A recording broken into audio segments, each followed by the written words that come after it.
We were very much in love. He asked me 3 weeks after we met if I would marry him, and I said yes. We dreamed of serving God together. We had a dream of having some sort of worldwide music ministry.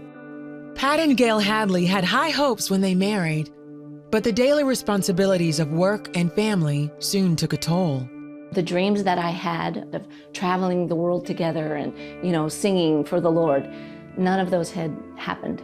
I think I took all that disappointment, all that hurt, and I turned it towards Pat in a way because I connected him with those lost dreams. I wasn't really aware of how bad things really were.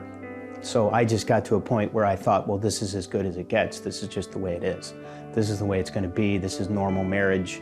I started focusing on the children, and my relationship with my husband became more of a business partnership. Pat pastored a church in Alaska, and Gail served as the worship leader. But as their ministry responsibilities increased, so did the tension at home. I always felt pressured to have a perfect marriage as a pastor. You're an example.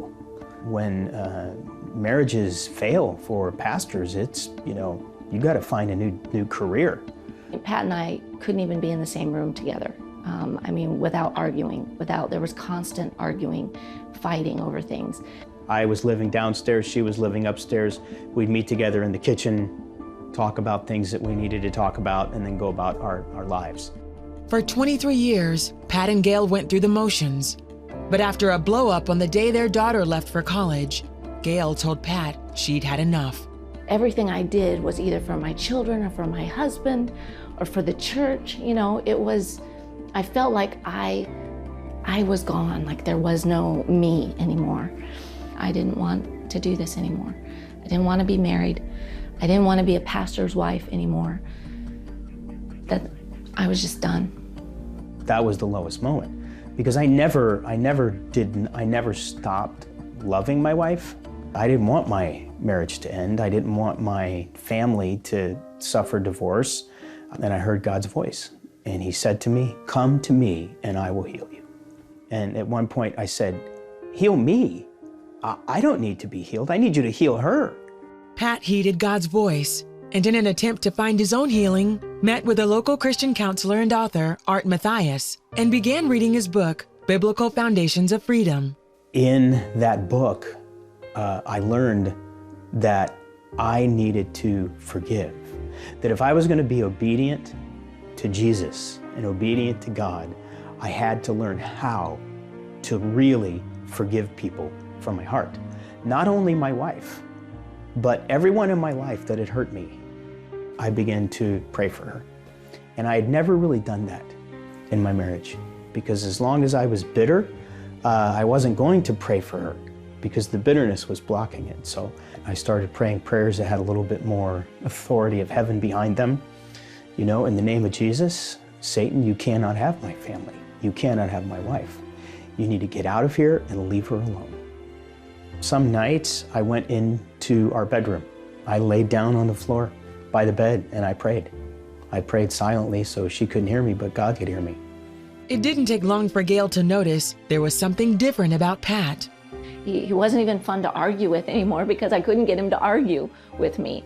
So I asked him, I'm like, what have you been doing? Because you're different. You're giving me lots of space, which is good. I needed that, but you're different. What's going on? And I talked to her about forgiveness. And I said, I have a lot of things to fix in me. And it's not about you. It's me. And God needs to fix some things in me. And so I'm going to do that. I had been trying to fix things by my might and my power. And I was learning how to fix things by His Spirit. That's the only thing that worked. Gail began to seek God on her own and to try to understand forgiveness in a new light. These things that I had been holding on to for years, all these things that had happened to me, I had the wrong focus of what was wrong. And I thought Pat was the enemy and that, people in the church were the enemy and even my family. I had seen them in a wrong way and that they were not the enemy and that I could forgive. And I just started feeling joy again. And it was such an amazing thing to feel this warmth and this love and this joy that I hadn't felt for years. Hope was springing up in me that my marriage could be saved. She was becoming a new person, and I watched it. And I was like, this is what I've been praying for. Now God was showing up and reworking her and me, and it was beautiful. These were things that were new to us. So what we're really learning is we're learning how to take the teachings in the Bible and make them real in our lives. Today, Pat and Gail say their marriage has never been stronger. I never knew that it could be this good. I never knew that this is what life could be like, being married.